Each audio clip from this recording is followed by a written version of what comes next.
It's your boy Wrench again, here with Low Life Street Bikes.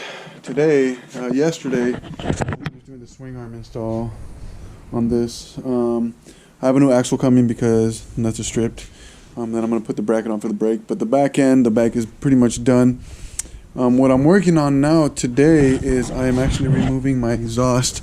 I should have started recording earlier, but it just spaced on it. But I just got done removing the radiator. There's a bolt up here, 10 mil here, and then on the radiator down at the bottom there's a 10 millimeter here, and then there's one on the opposite side.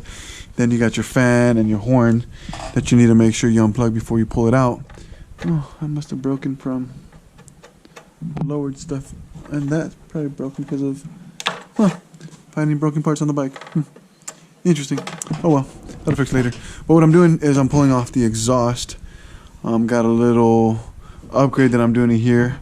So I'm going to pull the exhaust off and do some other stuff, and then I'll share with you guys what I'm going to be doing after I get this exhaust off. So to get these off, these are Allen heads. These are, what are these? This is a 6 mil.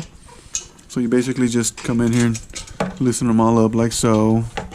The exhaust isn't too hard to take off. I mean, I took this stock off and I did the oil cooler delete.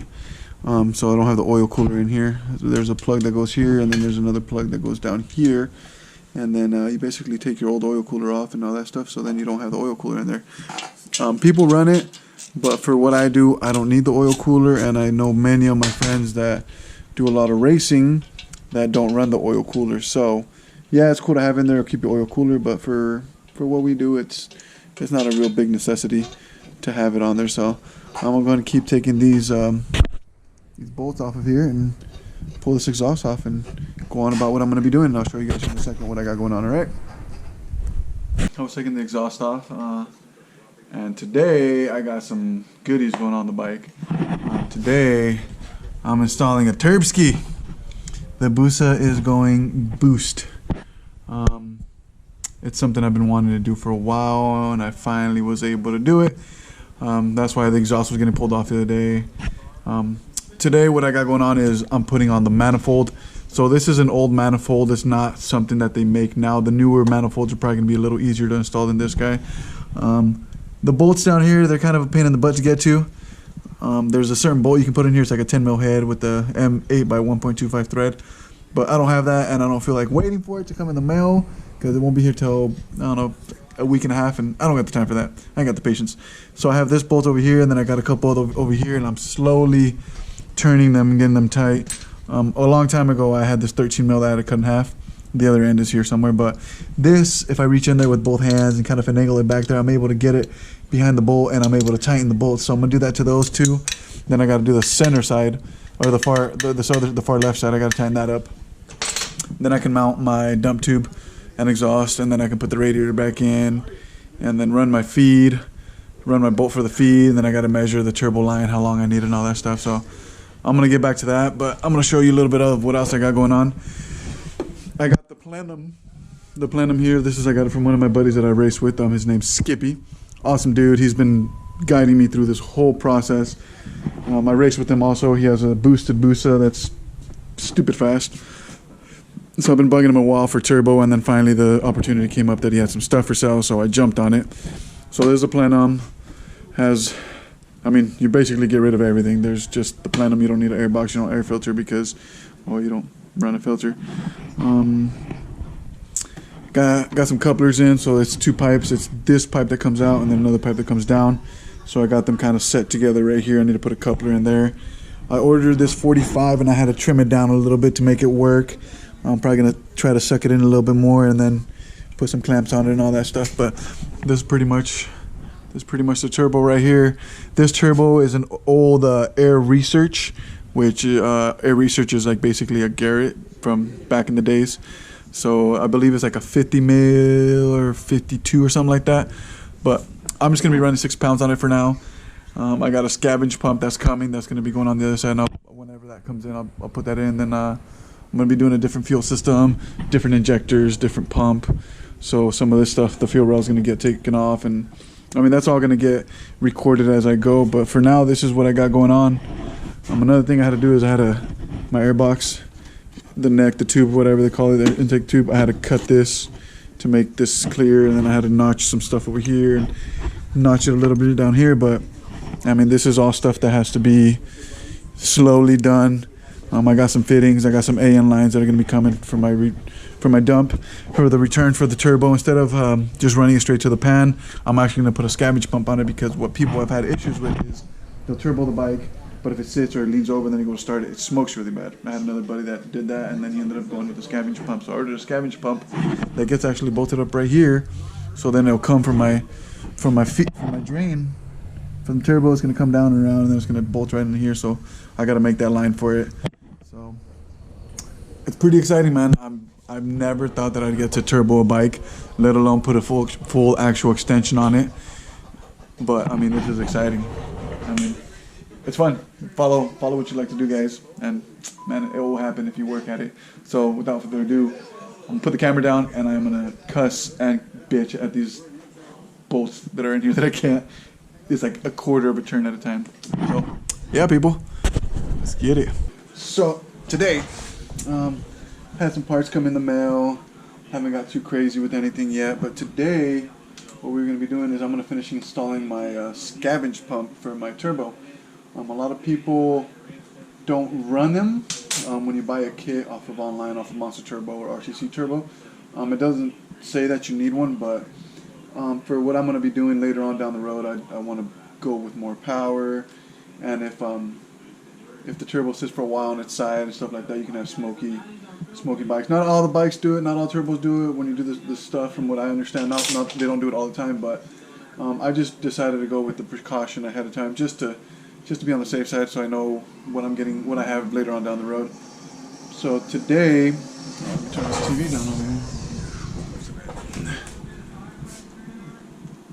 Today, got the scavenge pump right here. So this is a scavenge pump basically.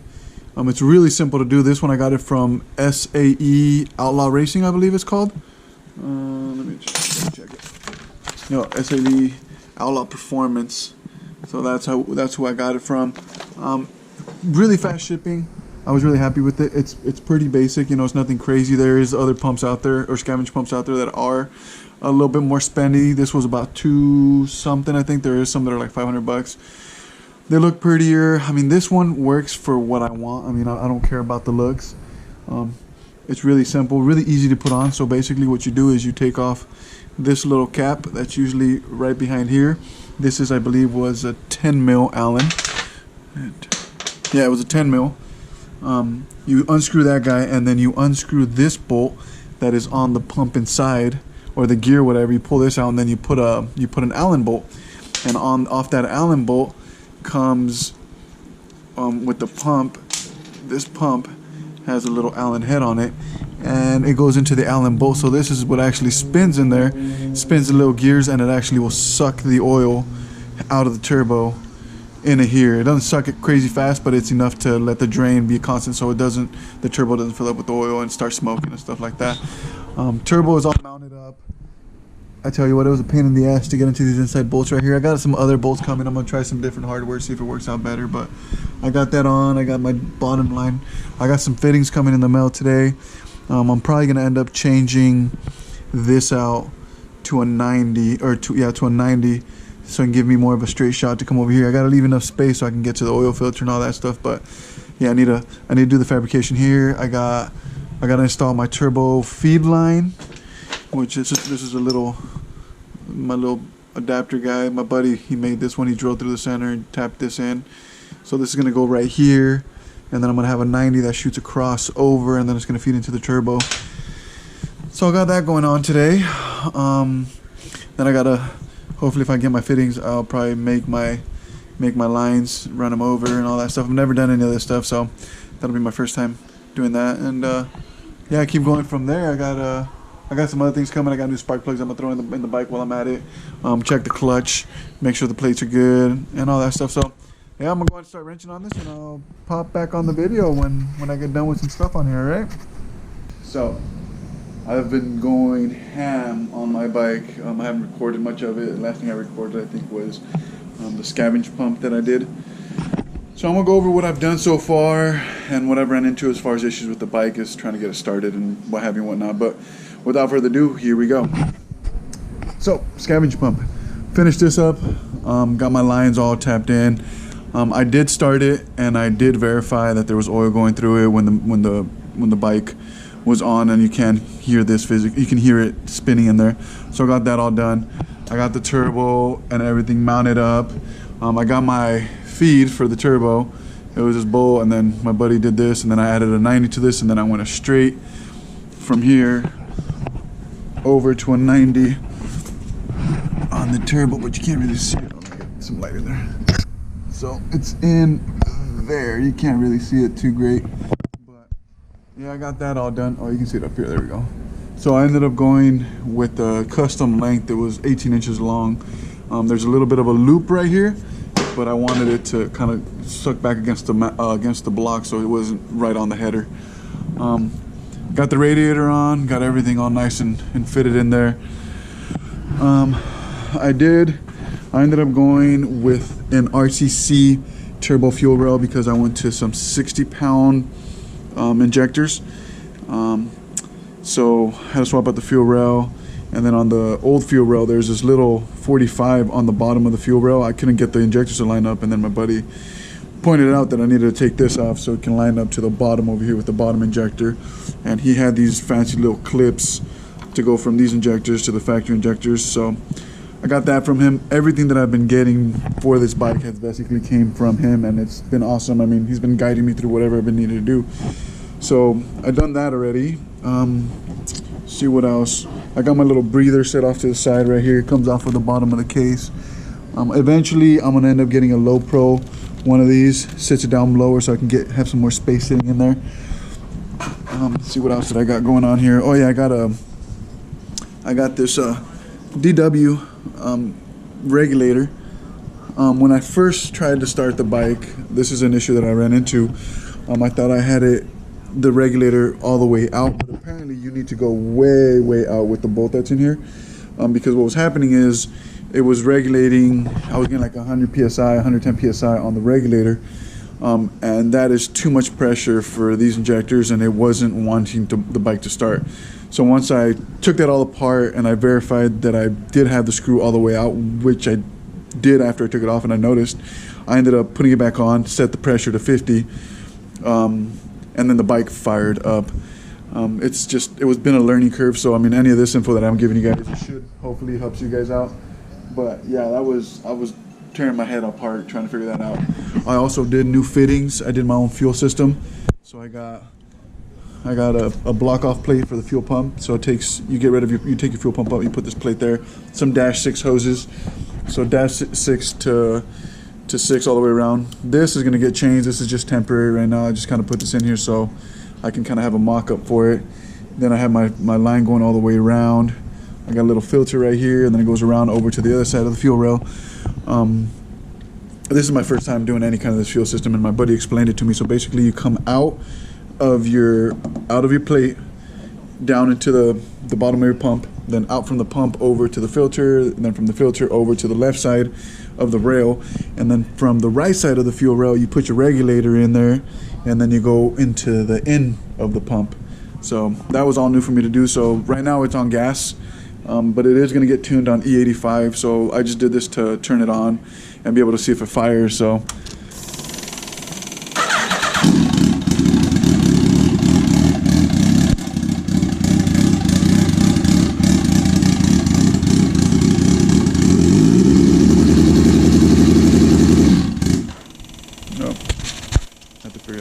second, but yeah, that's what I got going on with the bike. I'm gonna turn it on right now in a second and set fuel pressure, make sure the regulator is good where it's at, and then I ended up having to put this gauge under here to be able to try to get fuel pressure because I didn't want to make a crazy T to be able to put a gauge in there or nothing. And then you could put something right here, but I tried taking that screw out and it was kind of tight, so I just left it alone. And you can put one right here on the side, but I don't think the threading that I had over there was the right size for here. So I'm gonna go ahead and set fuel pressure.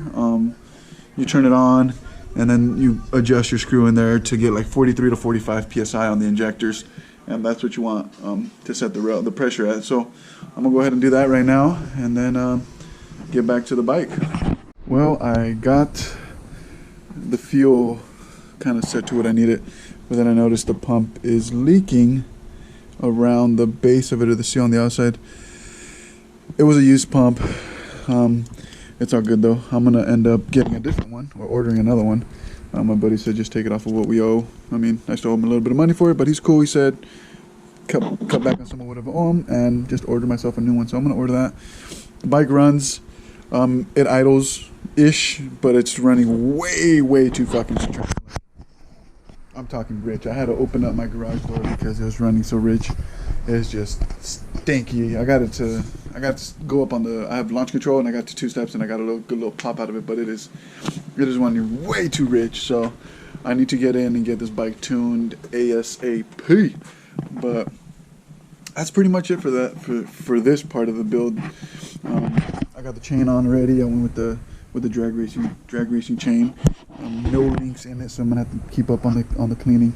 I think I'm gonna take the tire hugger off just because it's broken right here, and it kind of bugs me that it's broken right there. So yeah, that's it. And then on the previous video, I said I had to take a bracket off to put this guy on. You actually leave the entire bracket on. You just end up pulling this bolt out, and then you bolt in this guy, and it sits right there. So that's what stops the brake right now. I mean, it sits there and it floats, but it's loose right now. But that should get tightened up once I tighten the wheel down.